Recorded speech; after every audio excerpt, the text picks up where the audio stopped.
মহিলা গোসল করে সাদ্দাত প্রতিদিন সারা রাত ধরে বাবা বাড়িওয়ালার নাম কি? সাদ্দাত।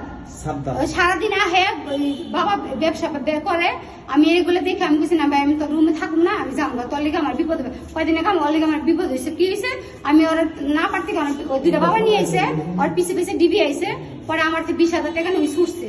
ওর পরে বাবা কি আপনার এখানে খেতে নিয়ে আসছিল? না না, ওর রুমে, ওর একটা রুম আছে, এক্সট্রা রুম আছে। আপনি তো ওই রুমে ছিলেন? না না না, রুম আছে দুইটা। তো আমি নাম প্রকাশ্যে বলতে চাইতেছেন, দু একবার খাইছে ভাই আগে পিছে, যেটা সত্য সেটাই বলুন। ওনার মতো আমরা মিথ্যা কথা বলি না।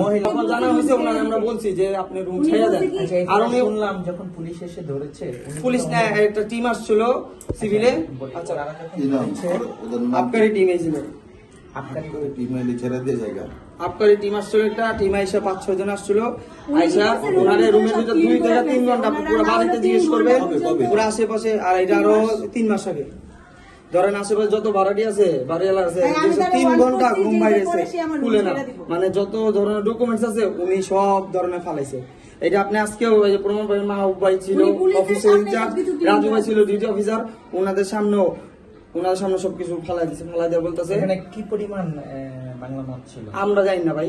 আমরা দেখছি 2টা ড্রাম দেখছি। আমরা ভিতরে ঢোকার কোনো সুযোগ ছিল না, তালা মারা। একটা মানুষের রুম ফ্ল্যাট কিভাবে তালা মারা? উনি কতদিন ধরে থাকেন? উনি থাকতেছে 6 মাস। 6 মাস। তো 3 মাসের মানে রানিং এ যখন হয়েছে তখন এই ঘটনা আমরা আওয়াজ দিচ্ছি ওনার যাইতে। ওনার অ্যাডভান্স পাইতো আমার কাছ থেকে, ভাই অ্যাডভান্সটা কাটতেছি, এই যে রানিং মাসে অ্যাডভান্স কাটলে ওনার সাথে আমার সাথে। না এটা অনেকক্ষণ যাবত সিন তোমরা কি খারাপ? না না দেখতেছি, মানে কি উল্টাছে দিকে। না না না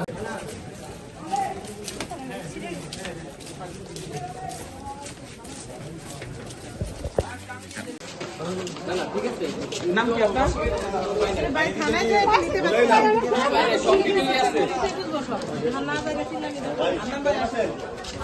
নবাবগঞ্জ পার্ক 40/2 এ বাসায় 3টা মদ পাওয়া গেছে। উনি মদ ব্যবসায়ী। আজকে বেলা বিকাল 5 ঘটিকার দিকে লালবাগ থানাধীন নবাবগঞ্জ বাজারের যে পাবলিক টয়লেটের পাশে বিনা নামক এক মহিলার বাসা থেকে 3 লিটার বাংলা মদ সহ আমরা বিনাকে আটক করি। হ্যাঁ, জিজ্ঞাসাবাদে সে তার কাছে ওই বাংলা মদ ছিল বলে স্বীকার করে, এবং এই ব্যাপারে আমরা আইনানুগ কার্যক্রম আমরা চালাবো। কিছুক্ষণের মধ্যে আমরা আইনানুগ প্রক্রিয়া দেখে নেওয়ার ব্যবস্থা।